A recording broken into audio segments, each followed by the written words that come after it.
Hi friends, it's your girl Becca Sarah. I hope you're doing amazing. I'm doing fine. So today I am going to be talking about an escape room that I went for one of my friends' birthday. It was my first time doing an escape room.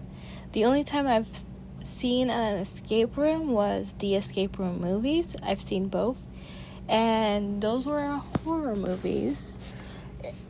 Basically, spoiler if you've never seen them, this is like an escape room gone wrong.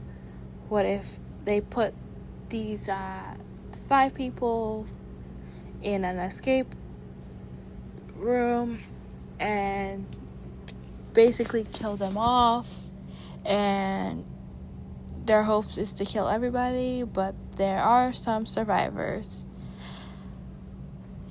So that's the only experience of an escape room that I've had before going to this, which is not really an experience, it's just watching 2 movies.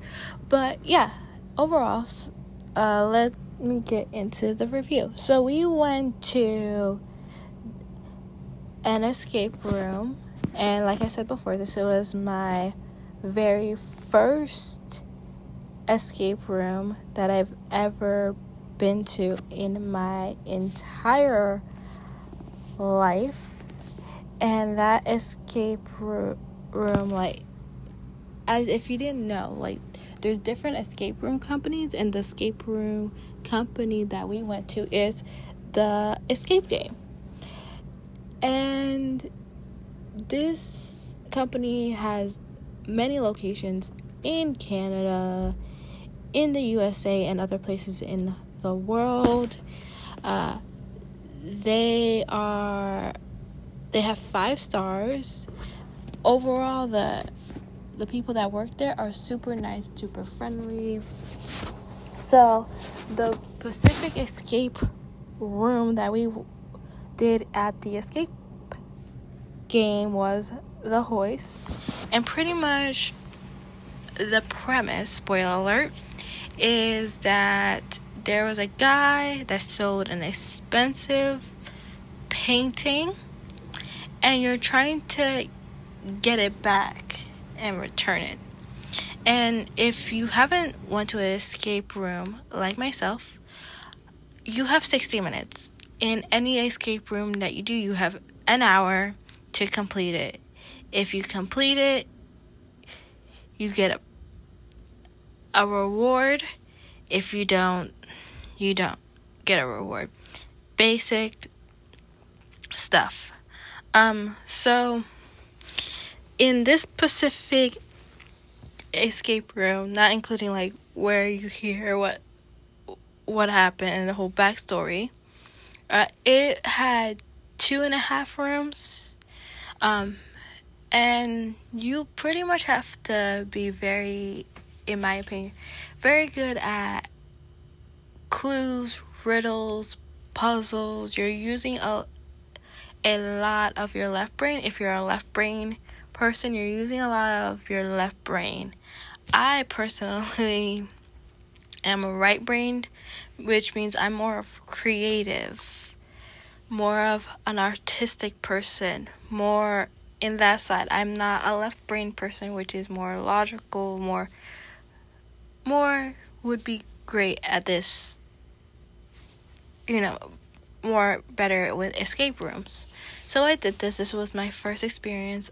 We had a group of 9, and what I've heard, like with escape rooms, it's better to have a bigger party to be able to finish the escape room and get everything done than to have a smaller group and not be able to complete everything. So we had a spoiler alert. We had a group of 9, and we finished it.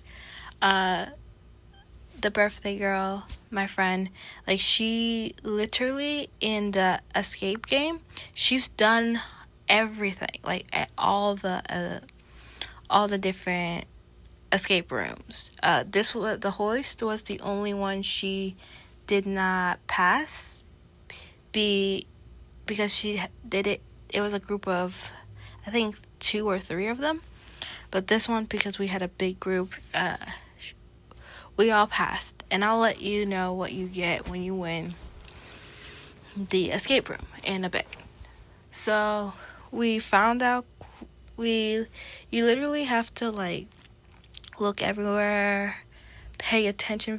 You have to be really good at looking through details, different things, like look all over the room. But remember, don't tug things too hard. Don't be pulling things too hard, because if, like the whole saying, you break it, you buy it.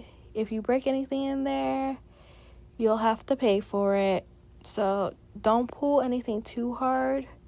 If one small tug, it doesn't move, don't keep pulling at it, because again, if you break it, you buy it, and you don't know how much that costs. So overall, like I said, I'm not left-brained, I'm right-brained. And I'm not really good at riddles or puzzles and stuff like that, but I did help with some of the puzzles and some of the clues. When you do an escape room, everybody's assigned a task, and me, I was like the cheerleader, the emotional support person. Like, if people were frustrated, it helped calm them down, which is very helpful when you're doing something like an escape room, when things can be stressful. But the difference between an escape room in real life and the movie, you're stressed and you could die. Here, you're just stressed, and then someone calming you down, and you won't end up dying. So we found the painting, a replica of the painting the first time, spoiler alert, and then he made a fake one, but then you have to find the real one, and we eventually found the real one, and we won. I think we had like 15 minutes done. And a little bit to tell you about our Pacific escape room, the Hoist.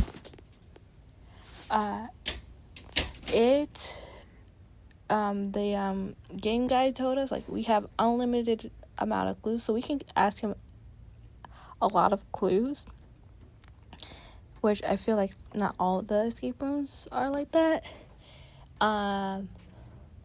which was really cool. But again, my friend, who we were like, you should apply here and work here because you know everything that's going on. She was like, I did this before. Like, I basically almost finished it, but we had a small group, and she was our guide and helped us and gave us clues and everything.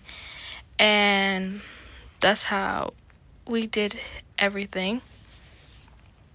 And so we escaped. We got the actual painting. We took our picture. Connor and G did a really good job.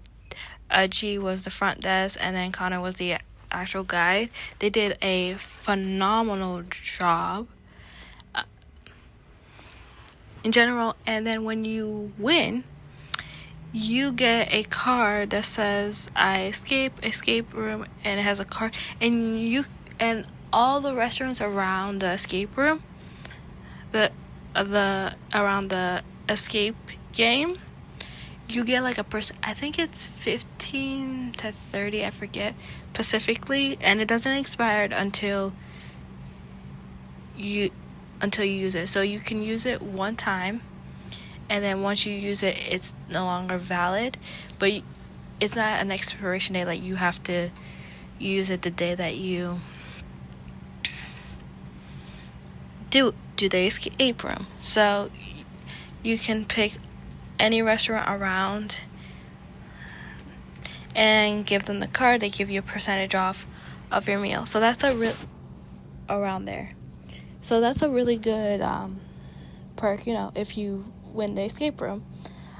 For me personally, I still have my card because we did the escape room, because we're night owls, at 9 p.m.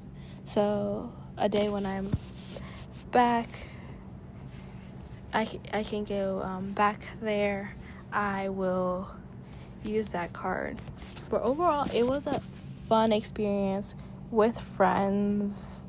We all had a great time. I, by myself, again, since I'm right-brained, I wouldn't do it by myself. I wouldn't pass because I'm horrible and I would need so much help. I would do it with that group again because we were so great together. But if I'm not with that group, I probably wouldn't do an escape room again because, again, I'm not really good at riddles. Puzzles, kind of okay-ish. But overall, like, it was a good experience. We'd do it again with that group, and maybe another group if another group of friends asked me to do it, I would probably do it again. But, like, me setting up, like, a friends outing to go to an escape room, wouldn't do personally, because, again, I'm not big on trivia or clue, like, things that are more right-brained.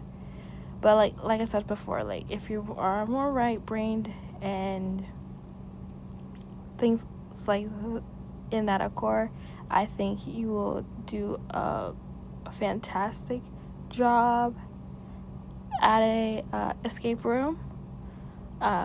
If you're more left-brained, more logical, know how to solve things, an escape room would be perfect for you. By yourself, if the escape room is that very difficult, right?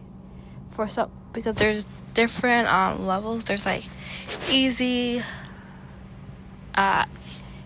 intermediate, hard. And for me personally, as a right brain person, even the easy I would fail, because the harder it is, the more people is needed. I remember saying, like, an easy, you could have one or two people do it, and I'm like, if this is an easy one, I still would fail, because, again, I am right-brained, I'm more creative, I'm not very with the logic, I wouldn't get it. I'm like 2, 3, 5, I don't, like, there's like codes in some of them, and I'm like which code, which order, like, so for me personally, like, even the easy one, if someone's like, oh, would you do an easy escape room by yourself? I'm like, no, I would never do an escape room by myself. No. But overall, very fun time. Would do it with a group of friends. Again, would never do it by myself. But that's all I have for you guys today. I love you guys. Talk to you guys soon. Bye.